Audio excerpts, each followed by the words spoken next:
오늘 아침 전북 부안에서 규모 4.8의 지진이 발생했습니다. 진앙지와 가까운 광주와 전남에서는 건물이 강하게 흔들렸고 지역민들은 크게 놀랐습니다.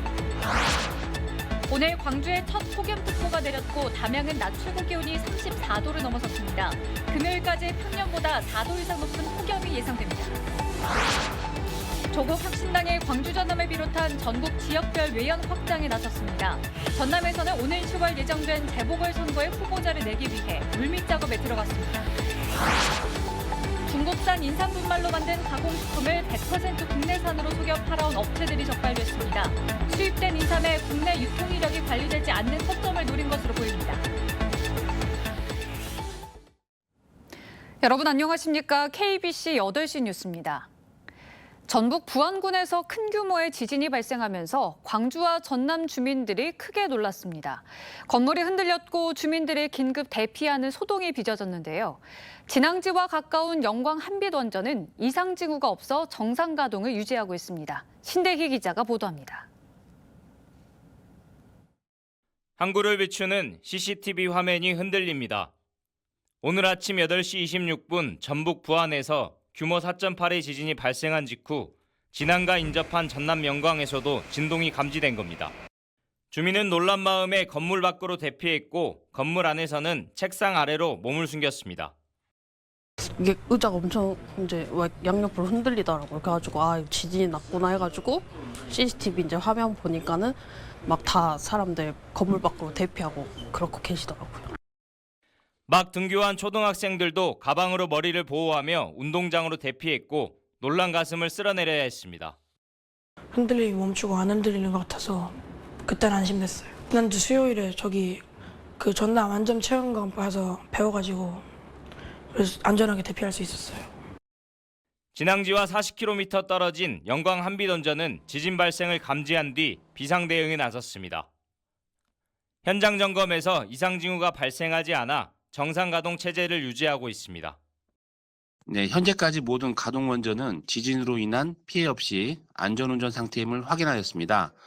추가적인 설비 점검은 계속하여 담양과 장성에서는 사람이 잠에서 깰 정도인 진도 4의 진동이 관측됐고 광주와 인근 시군에서도 주민들이 불안감을 호소했습니다. 안마기를 하고 있다가 어떤 약간 굉음은 아니고 소리가 이렇게 윙하게 들리면서 공사를 하는 중인가 보다 생각하고 약간 불안함도 느꼈는데 그 찰나에 안전 문자가 동시에 이번 지진으로 광주 23건, 전남 24건의 감지 신고가 접수됐지만 인명이나 재산 피해는 없었습니다. 다만 비교적 지진 안전지대로 여겨진 서남권에서 큰 규모의 지진이 발생하면서 피해 최소화를 위한 대책 마련을 서둘러야 한다는 목소리가 나오고 있습니다. KBC 신대희입니다. 5.18 진상규명조사위원회가 5.18 민주화운동 당시 민간인 집단학살이나 유혈 진압에 책임이 있는 계엄군과 군 지휘부를 검찰에 고발했습니다. 5.18 조사위원회는 송암동 주남마을 집단학살 가담자 9명과 광주 재진입작전에 책임 있는 지휘부 6명을 집단 살해, 내란 목적 살인 등의 혐의로 처벌해달라는 고발장을 대검찰청에 제출했습니다. 5.18 피해자들이 전두환 신군부 수뇌부를 1994년 고발한 이후 30년 만에 이뤄진 형사조치입니다. 5.18 기념재단은 검찰이 엄중한 수사로 반인륜 범죄자들을 법정에 세워야 한다고 강조했습니다.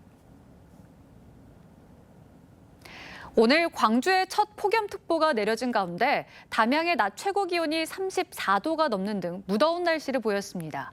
금요일까지 평년보다 4도 이상 높은 폭염이 이어질 것으로 보여 건강관리에 주의가 필요합니다. 임경섭 기자의 보도입니다. 무더운 날씨에 평소 북적이던 상점가가 한산합니다. 시민들은 양산을 펴 따가운 햇볕을 피해보고 손에는 시원한 얼음컵이 들려 있습니다. 연신 무거운 생수병을 옮기는 얼굴에는 땀이 그치질 않습니다. 가끔씩 물건도 나를 일도 있고 이동할 일도 많은데 내릴 때마다 너무 햇볕이 저를 때리는 것 같이 덥고 매우 땀도 많이 나고 힘드네요, 오늘따라. 어제 담양과 곡성에 올해 첫 폭염주의보가 내려진 가운데 오늘은 광주와 전남 동부권으로 확대됐습니다. 오늘 낮 최고 기온은 담양 34.1도를 최고로 장성과 화순 33.3도, 곡성 33도, 광주 32.9도 등 30도를 훌쩍 웃돌았습니다. 당분간 고기압의 영향권에 들면서 평년보다 4도 이상 높은 무더위가 이어질 것으로 예보됐습니다. 전남 동부 지역을 중심으로는 내일까지 천둥과 번개를 동반한 5에서 20mm의 소나기가 내리는 곳이 있겠습니다. 당분간은 고기압권 내에서 맑은 날씨가 이어질 것으로 보여서 모레까지는 폭염이 이어지겠고 특히 내일은 동부권을 중심으로 낮 최고 기온이 최고 34에서 35도까지 올라 무덥겠습니다. 기상청은 야외 작업 시 시원한 물을 충분히 마시고 온열 질환이 발생하지 않도록 주의할 것을 당부했습니다. KBC 임경섭입니다. 원내 제3당으로 제22대 국회에 입성한 조국혁신당이 광주 전남을 비롯한 전국 지역별 외연 확장을 준비 중입니다. 다음 달 전당대회를 계기로 당 조직에 대한 정비를 완료하고 오는 10월 재보궐선거에 후보를 내기 위한 물밑 작업에 들어갔습니다. 김재형 기자의 보도입니다. 서왕진 조국혁신당 정책위 의장이 22대 국회 개원 이후 처음으로 광주를 방문했습니다. 광주광역시와 광주정책연구원이 주최한 정책포럼의 강연자로 나서 저출생과 지방소멸 등에 대한 당 차원의 지원 방안을 밝혔습니다. 광주시는 국회 개원 이후 첫 정책포럼에 조국혁신당의 유일한 광주 전남 출신 의원인 서 의장을 초청했습니다. 최근 창당 100일을 맞은 조국혁신당은 외연 확대를 위한 본격적인 준비에 들어갔습니다. 다음 달 20일 전당대회를 앞두고 당비를 납부하는 주권당원 수 늘리기에 나섰고 시도당 운영체계를 정비해 지역과의 접점을 늘려나간다는 계획입니다. 조국혁신당의 당원이 되어주십시오. 기왕이면 당비도 내어주십시오. 조국혁신당은 부적절한 뒷돈을 받거나 특정 세력 그리고 특정 이익단체와 어떤 거래도 하지 않을 것입니다. 특히 오는 10월로 예고된 재보궐선거는 조국혁신당이 대중들의 관심과 지지를 이어갈 수 있는지를 확인하는 시험 무대가 될 전망입니다. 지난 총선에서 가장 높은 지지를 보낸 광주 전남 지역에서 당선자를 낼 경우 2년 뒤 지방선거를 기대해 볼 수 있습니다. 지난주 조국혁신당 고위 당직자가 지역에 내려와 영광과 곡성 등 재보궐선거와 관련해 여론을 청취한 것으로 알려졌습니다. 또 차기 지방선거 출마 계획을 가진 일부 전현직 단체장들은 조국혁신당에 관심을 보이는 것으로 전해지고 있습니다. 총선 돌풍과 원내 입성에 이어 조국혁신당이 광주와 전남으로의 확장에 나서면서 더불어민주당과 치열한 경쟁이 예고되고 있습니다. KBC 김재현입니다. 더불어민주당이 대선에 출마하는 당대표의 1년 전 사퇴 시한의 예외 규정을 두는 것에 대해 김동연 경기지사까지 반대 입장을 밝혔습니다. 김동연 경기도지사는 민주당 당헌당규 개정 움직임에 대해 자신의 SNS에 글을 올려 총선에 승리했다고 자만해서는 안 된다며 1년 전 당권과 대권 분리 예외 조항은 불신을 자초하는 일이라고 꼬집었습니다. 한편 민주당은 오늘 당무위원회를 열고 국회의장단 선출에 당심을 반영하는 개정안을 확정하고 오는 17일 중앙위를 열어 당권과 대권 1년 전 분리 예외 조항도 확정할 예정입니다. 6.15 공동선언 24주년을 앞두고 지역 시민사회단체가 남북을 향해 상호 적대 정책을 중단하라고 촉구했습니다. 광주 전남 김대중 재단과 6.15 공동선언 실천 광주본부는 오늘 기자회견을 열고 윤석열 정부 출범 이후 남과 북의 신뢰가 완전히 무너졌다며 한반도 평화는 생존의 문제인 만큼 대북전단과 대북방송을 중단해야 한다고 요구했습니다. 이들은 또 22대 국회를 향해 6.15 공동선언의 정신을 이어받아 4.27 판문점 선언과 9.19 군사합의에 대한 국회 비준을 적극 추진하라고 요청했습니다. 담양의 한 동물보호단체가 후원금을 횡령했다는 의혹이 일고 있습니다. 지자체로부터 지원받아 보호동물의 중성화 시술을 했는데 마치 후원금을 사용한 것처럼 조작한 게 아니냐는 겁니다. 최용석 기자입니다.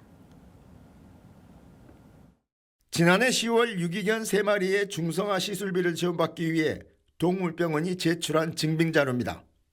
한 동물보호단체의 요청을 받아 동물병원이 시술했고 담양군은 지난 2년간 한 건당 40만 원씩 지원했습니다. 영수증을 받은 게 아니라 이제 별이몽이라는 이제 그 10월 달에 수술을 하고 이제 수술 청구 사진을 저희한테 청구를 하는 거죠. 이 단체 대표는 같은 시술권으로 동물병원으로부터 영수증을 받아 자신들의 SNS에 올렸습니다. 후원금이 제대로 사용되고 있다는 사실을 안팎에 과시하기한 것으로 보입니다. 그런데 이게 사실이라면 담양군과 단체 대표가 비용을 이중으로 지급한 상황. 어찌된 일인지 사실 확인을 위해 해당 동물병원을 찾아갔습니다. 어떤 이중 청구 아닙니까? 그렇죠. 근데 저희가 실제로 비용을 받았는지 안 받았는지 모르겠어요. 저도 한번 확인을 해봐야 돼요. 그래서 영수증 처리가 됐는데. 몇 차례 취재진의 추궁이 이어지자 동물병원은 말을 바꿨습니다. 그거 수술비를 이제 했다고 결제를 하시고 그 금액을 다른 애들 치료하는데 쓰려고 지금 이렇게 하셨거든요. 해당 동물보호단체에 시술비 자료를 요청했으나 병원 측은 개인정보 보호라며 거부했습니다. 담양군의 지원금과 독지가의 후원금 사용 내역이 불투명하면서 횡령 의혹이 커지고 있습니다. 이 단체 대표의 의견과 반론을 듣기 위해 수차례 연락했으나 닿지 않았습니다. 담양군은 지원금 사용 내역과 적절성 등을 들여다보고 종합적인 검토를 거쳐 행정 조치하겠다는 입장입니다. KBC 최용석입니다. 건설업계의 침체기가 이어지고 있는 가운데 지역 중견 건설업체인 남양건설이 유동성 위기에 빠졌습니다. 지역 건설업계에 따르면 남양건설은 지난 11일 법인 회생과 함께 자산 동결을 위한 포괄적 금지 명령을 광주지방법원에 신청한 것으로 알려졌습니다. 지난해 건설업체 시공 능력 평가에서 127위에 오른 남양건설은 최근 공동주택 사업에서 공사대금 미지급과 미분양 등 악재가 이어지며 자금난에 시달린 것으로 전해졌습니다. 중국산 인삼 분말 등으로 만든 가공식품을 100% 국내산으로 속여 팔아온 업체들이 적발됐습니다. 무려 49억 원어치를 국내산으로 둔갑시켰는데 인삼이 수입 농산물 유통 이력 대상이 아닌 점을 악용한 것으로 보입니다. 이상원 기자의 보도입니다. 인삼 가공품 제조업체 농산물 품질관리원 조사관들이 들이닥쳐 원재료와 통관 서류 등을 살펴봅니다. 포장지에는 100% 국내산 인삼 추출물과 콩가루로 만들었다고 적혀 있지만 실제로는 중국산을 사용하다 적발된 겁니다. 여기 뭐 중국산이지 이게 다 지금. 이걸 갖고 이걸 만드는 것 같아 나는 지금.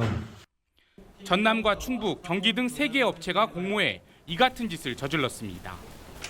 이들 업체는 지난해 1월부터 10월까지 가짜 국내산 인삼 가공품 1.4톤 49억 원어치를 만들어 전국에 판매했습니다. 제품 생산, 동결 건조를 하는 업체가 있었고요.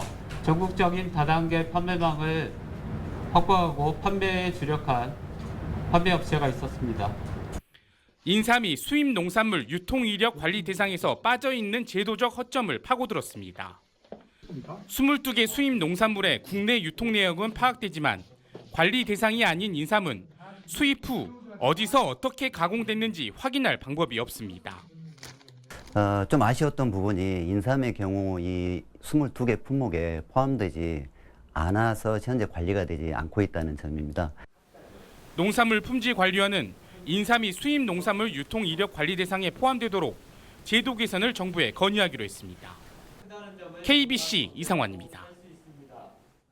광주FC가 한국프로축구연맹이 정한 재정 규정을 지키지 못해 여름 이적 시장에서 제외될 위기에 처했습니다. 한국프로축구연맹은 광주FC가 단기 예산안 심사에 제출한 올해 예상 광고 수입과 선수 이적료가 현실성이 떨어진다며 예산안을 부결시켰습니다. 이에 따라 광주FC는 예산안에 기재된 수준으로 구단의 수입이 오를 때까지 선수 영입이 금지되며 오늘 20일부터 시작되는 여름 이적 시장에도 참여하지 못할 것으로 예상됩니다. 지스트 즉 광주과학기술원 보직 교수들이 짜맞추기식 부속 기관장 채용 등으로 징계를 받았습니다. 지스트 징계인사위원회는 지난 11일 전직 보직 교수 2명에 대해 정직과 감봉 등 중징계를, 다른 2명에 대해서는 감봉과 경고를 의결했습니다. 중징계를 받은 교수들은 부속 기관장을 공개 채용하면서 특정인을 염두에 두고 지원 자격을 과도하게 설정한 것으로 조사됐습니다. 경고 처분을 받은 2명은 관련 절차를 무시하고 명예 석좌 교수에게 편의시설을 제공하는 데 관여한 것으로 알려졌습니다. 무안 순환 사고 현장에서 인명을 구조한 주민에게 표창장이 수여됐습니다. 무안 소방서는 지난 9일 무안군 현경면 오류리 홀통 선착장에서 바닷물에 빠진 차량에 있던 숨진 모자와 동승했던 40대 남자를 닻을 이용해 구조한 박황균 씨에게 소방서장 표창장을 수여했습니다. 역대급 세수 감소로 지자체의 재정 상황이 열악해지고 있는 가운데 광주광역시의 지방세 체납 관리가 부실하다는 주장이 제기됐습니다. 광주광역시 의회 정다은 의원은 광주시 자치행정국 결산심사에서 지난해 미수납된 지방세가 560억 원이고 정리 보류액도 192억 원에 이른다며 징수와 체납 관리에 대한 개선이 필요하다고 지적했습니다. 특히 지난해 미수납 지방세 560억 원은 이전 3년간 450억 원대를 유지하던 것에 비해 100억 원 이상 늘어난 것으로 조사됐습니다.